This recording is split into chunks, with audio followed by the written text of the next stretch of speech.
Uninterrupted Media presents LSUODYSSEY.COM,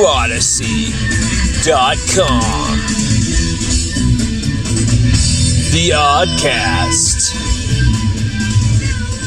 with your host, Lon Phillips.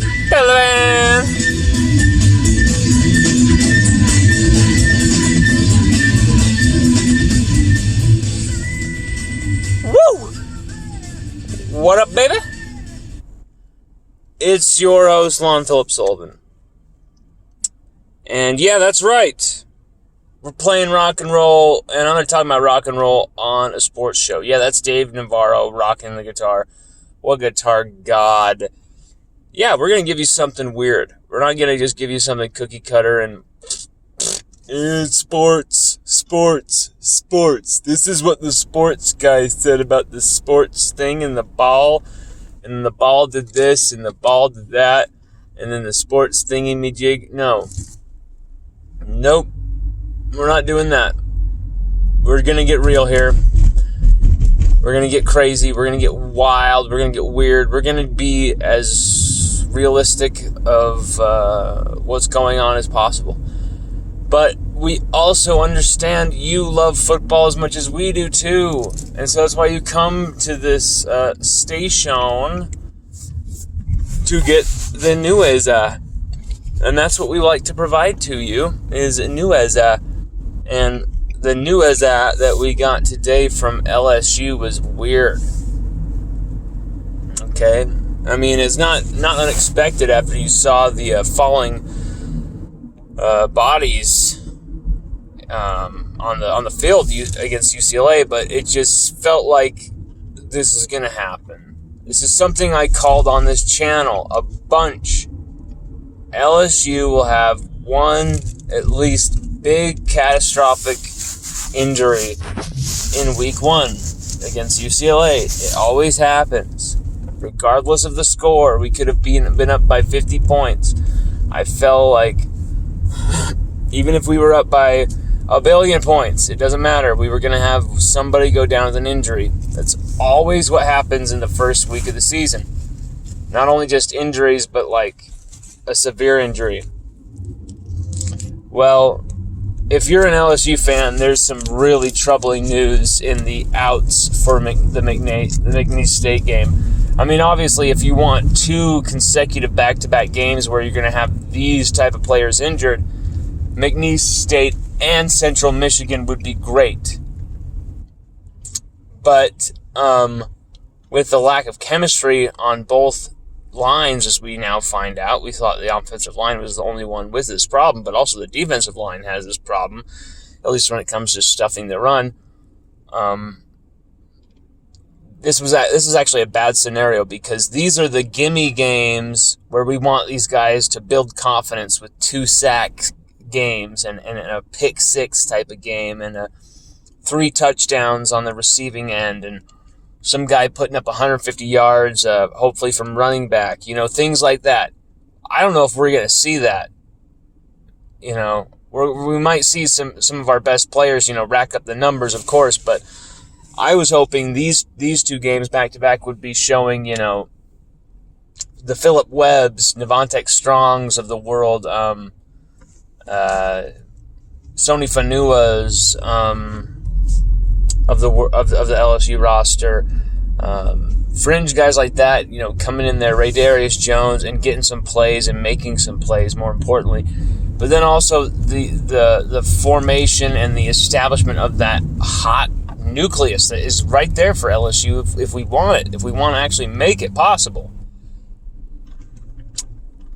The bad news, though, is that LSU is going to be without right tackle Austin Deculus, at least for McNeese State. We're going to be without left tackle Cam Wire.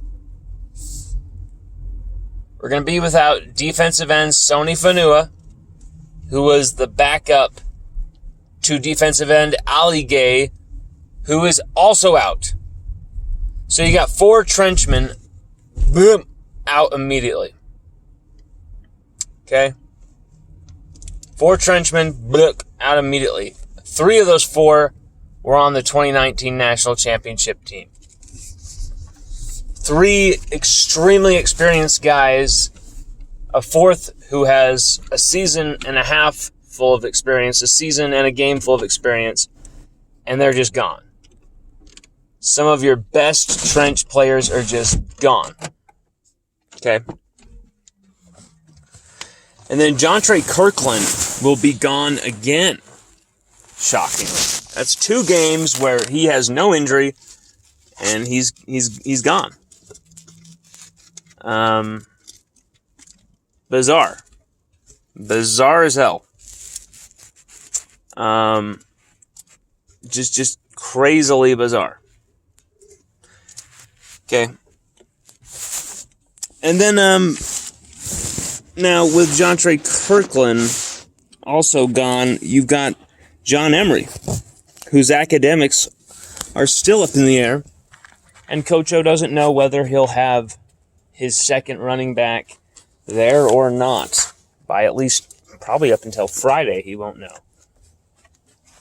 Jay Ward, meanwhile, who was knocked out of that game early, and the defense completely suffered because of it. The defense went into a tailspin without Jay Ward. Go watch that tape. They literally shit their pants without Jay Ward. It's crazy. That shows how much he makes a difference. But he's doubtful. He's not looking like he's going to be playing this game. I think they're going to say he's doubtful, but really I think they're going to be holding him over no matter what for this game. Because if LSU can't win, if LSU needs Jay Ward to beat McNeese State, we're in a bigger hole than we previously envisioned. Okay. What's up, Rivers? Hey, buddy. Hey, bud. Don't worry. We'll go potty. We'll go potty.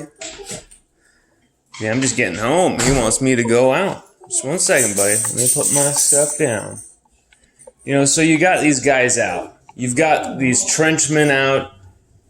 You've got receiver Jontre Kirkland out for God knows why. Calm down. Hey, come here. And then you got running back John Emery out. You got safety Jay Ward most likely out after that nasty-looking collision, face-to-face collision, shoulder-to-face collision. It looks really nasty. Could be a broken jaw there. That's what I'm hearing, is that it's something with a jaw. Could be an actual broken jaw suffered by Jay Ward. Not to be confirmed yet, though. I'm going to let Jay confirm that himself. He hasn't responded to my message yet, but I'm sure he will, and Jay can confirm that for us himself. But, Jack Besh, I asked him if he was taken out of the game early on Saturday because he got banged up. He said no, he felt fine. There was a play where he goes up sky high, only one of 2 targets he received all game, which I think was a big mistake. And he gets hit in the head by one of the defenders, and on his way down, looks like he hits his back. But he's good. No worries there. But you got your second running back who could push to be the starter, who could be that really, really good dynamic running back. The running back everybody, all these random LSU fans claim we absolutely lost because we didn't have, which is just absolutely ludicrous when Ty Davis Price's yards before contact were negative. You know what that means? That means there's nowhere for anyone to go. Not even John Emery. Not even Barry Sanders. Not even Emmitt Smith. Sure, maybe 1 or 2 of these carries, a different back with perhaps better speed, better vision, maybe takes those holes, but when Coach Tommy Robinson from Texas A&M, the premier running backs coach in the nation, calls Ty Davis Price the number 1 running back in America, in his opinion, still.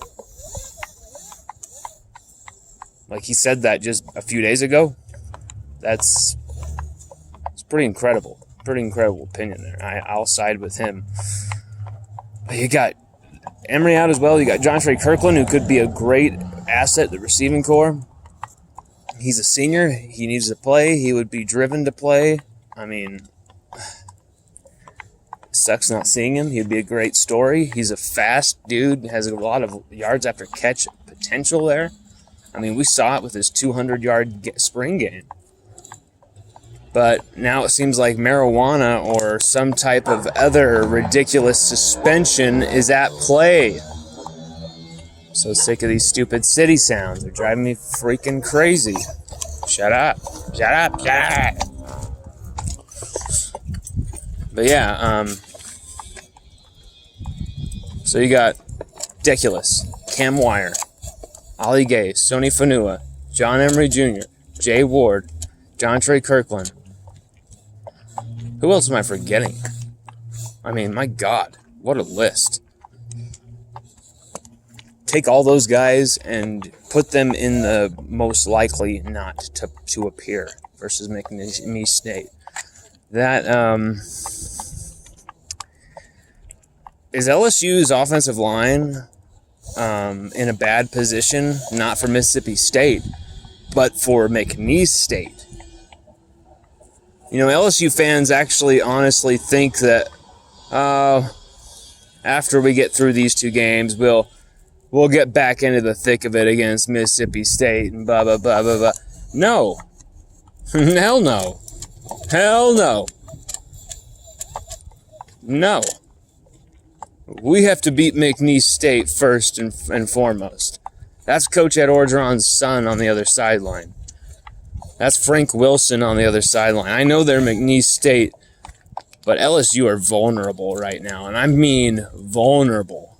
And guess what type of team we don't match up well against? Not a high-flying spread offense. We don't match up well against a running up the gut jumbo formation team. A basic I formation kind of pass pro NFL 2K offense, okay? That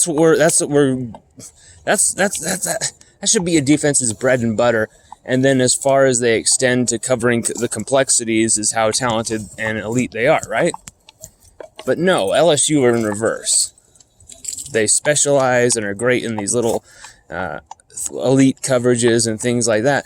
But then when it comes to just the bread and butter, they there's no bread, there's no butter, there's shit. That's it. So, you know, I'm hearing a lot of LSU got to switch back to the 3-4. LSU got to switch back to the 3-4. The 4-3 is doing this, but no, neither camp has this right. You both want your formation. You both want your. I don't give a damn about your stupid formation. Okay. What LSU need is to use both, and to use both at the right times with the right mismatches, the right matchups, and actually exploit those matchups. But it feels like when you don't even know what type of offensive lineman you really have at your deploy, it's almost hard to really even gauge what type of players you have and what players, how they could actually match up against other guys, especially when it comes to opponents. I mean, trying to figure out how well they're going to match up against guys on our own team is one thing even, but to figure out how that will translate to playing a team like UCLA, McNeese State, forget about it, especially after this loss. You know, we used to just be, LSU only lose to SEC rivals and by less than 10 points, and usually because of the refs, and usually because of a last-second field goal or some type of crazy play. But now, after 2020 and the first game of 2021, it's become this LSU have a porous defense. We have a pass-heavy, one-dimensional offense that can put up numbers like you wouldn't believe. And we put up numbers, great numbers, with 3 different quarterbacks starting last year. 3 different quarterbacks put up 40 points in a single game or higher for LSU. That's like an LSU Tigers Tiger fans' dream from 20 years ago. If I were to tell you we're not only gonna have one quarterback that puts up 40 points in 2020, we're gonna have two quarterbacks that put up 50 plus. And guess what? The two quarterbacks who put up 50 plus are gonna be fucking freshmen. You'd be absolutely going nuts. You'd actually blowing your mind. It'd be like, what? But no, it's not everything it's all cut out to be when you look at this offense. I mean, to me, the offense, the biggest problem is that we're not multiple and that we're not attacking everything that they're giving us. Oh, look at all that space. Call snap and zip that ball out there to him. Get him in space, get him in stride, bullet that ball. If the guy's 5 yards off him, that's 5 free yards for a guy like Kayshon Boutte. And you know what he can do with even 1 yard, let alone 5? Not only turn you inside out, but then absolutely just take it to the limit. And he's gone. You know, I want to see what guys like Brian Thomas Jr., Jack Besh, Trey Palmer, Malik Neighbors, I want to see what all they can do with those little bubble screens in space. This LSU offense doesn't need to get more, complex than that. Bubble screens, little hitches, crossing routes, just non-stop. Until they can stop it. And then if they can stop that, then we'll figure something else out. But my God, just keep going until they can damn well stop it. And I'm going to be honest with you, I don't think they can. I don't think there's a defense in college football that can stop us when we're passing in that type of quick striking rhythm. Max Johnson is the arm for it. We got the athletes for it. The play calling was looking really crisp and smooth there at that time in those sequences. And then we screwed the pooch because we cannot run the ball on the edge. We cannot run that football on the edge. Can't run it on the outside, can't run it on the edge, can't run it up the middle. So what are we doing? Well, I think we can run it on the outside or the edge if we actually tried. If we actually pitch that ball outside, if we actually get that offensive line moving instead of staying static where they're going to get their asses handed to them. Especially when you have an undersized center, you move him. You get your offensive line in movement. People don't understand. Football isn't about, okay, your guy's in front of me, and now my guy's in front of you, and then they ram their heads against each other, and whoever's head doesn't have the most blood, they win. Yeah. If football was like that, the 1999 St. Louis Rams wouldn't have a Super Bowl. Hell, probably the 2019 LSU Tigers wouldn't have a championship ring. It's about innovation. It's about numbers. It's about, okay, those guys are going to be where we're going to block those guys who are right there. Oh, wait. Whoa, the ball snapped and suddenly they're completely surrounding me on the peripheries of my vision. Whereas before, I thought everything was going to be straight up and narrow, right? Now everything's on my wings. I have to stretch my arms as wide as they can go, almost back. I feel like I'm absolutely doing aerobics, water aerobics or something. And by then, my quarterback is getting his face Mad Maxed into the ground. Okay. That's quite obvious. You just move bodies in a certain way. Okay? There's more that you can do pre-snap with the defensive line than you can do with an offensive line, obviously, because of the pre-snap movement being allowed for the defense, pre-snap movement not being allowed for the offensive line. But you do it all after the snap. We got to get our offensive line in motion, pulling everybody to the left, to the right, to the extremes, and then get those counter runs going back. Why aren't we doing any jet sweeps with our fast receivers? Why weren't we doing any fake RPO, quick bullet screen? Next time, do the RPO, but a zone to the outside, an actual stretch, not just this off-tackle crap where they are going to absolutely read everything. Or no, not off-tackle, I mean off-guard crap. I mean, our offense can figure that out. Jake Peets can figure that out.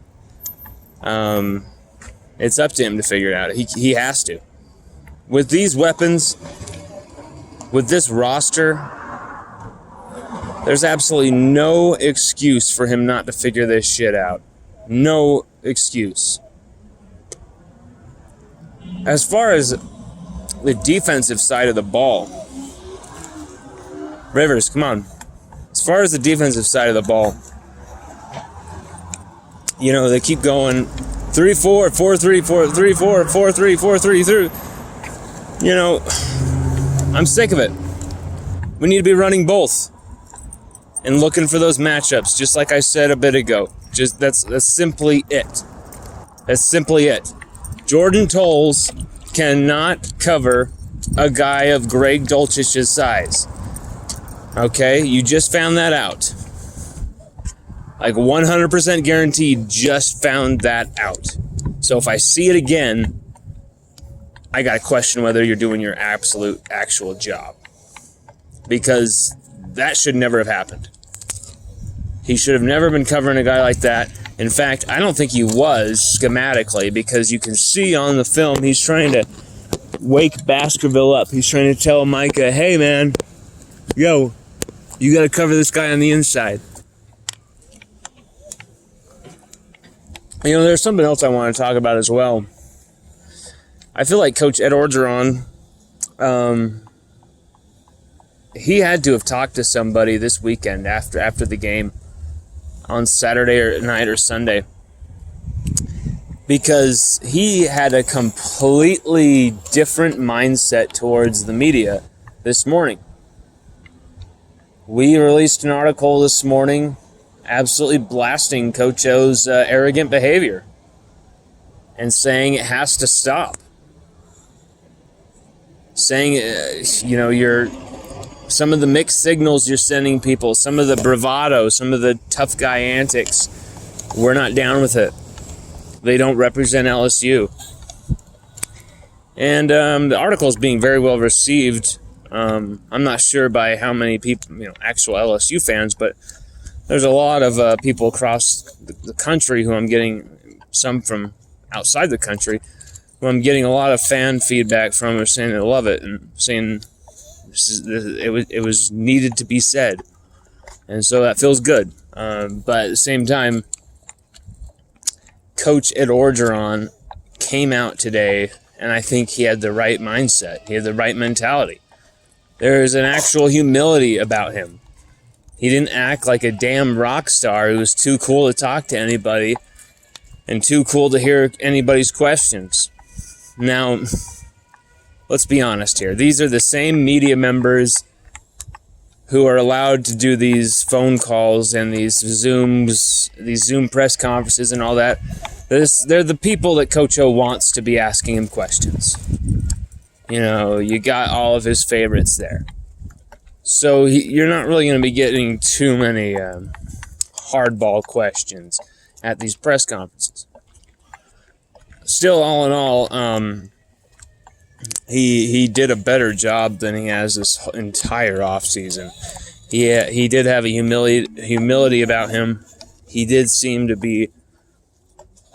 It was weird. He was in a good mood. I don't know why, because his team lost in such a embarrassing fashion, but I liked it. It was a good sign for me. I love Coach O.